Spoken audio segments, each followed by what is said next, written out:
I usually don't take the time to critique or post any kind of videos about my Amazon purchase, but I think on this one I needed to because there is no information on this piece of equipment.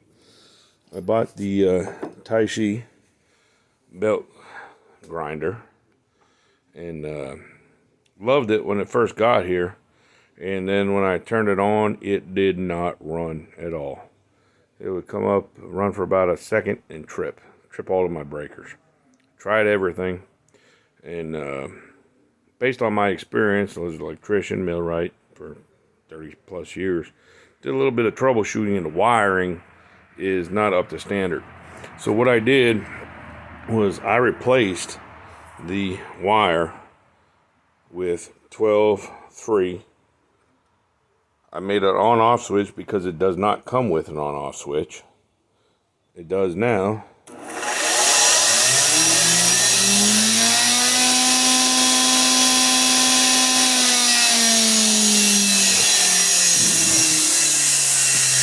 Which anybody using any kind of grinding equipment to do anything knows you need an on-off switch. So I made this.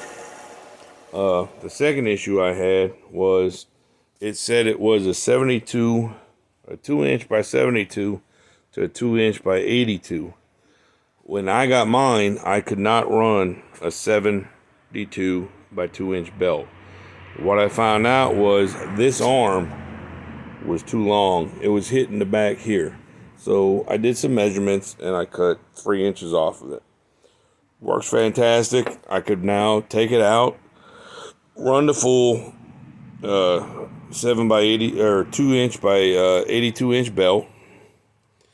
Everything works great. The third issue I had was the rest. This was what they sent with it. And with this rest on, your blades or material would be way the heck up here. So what I did is I made another piece, put it on my milling machine, milled it out a bunch longer, put it down right just about at the bottom, and it works fantastic now. I was going to give this a really bad rating. I actually called Amazon and wanted to send it back, but they told me I'd have to pay for the shipping, and this thing is heavier than hell. But for the money, it's well worth it. If you can deal with the couple small issues, it's very stout. I mean, it is a very stout, well-built machine.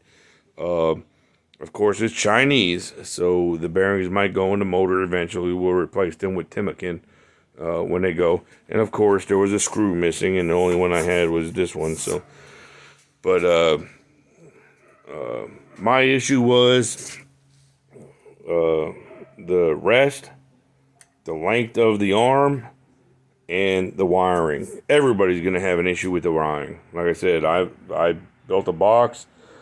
I did it with a 12-3, and it is running fantastic.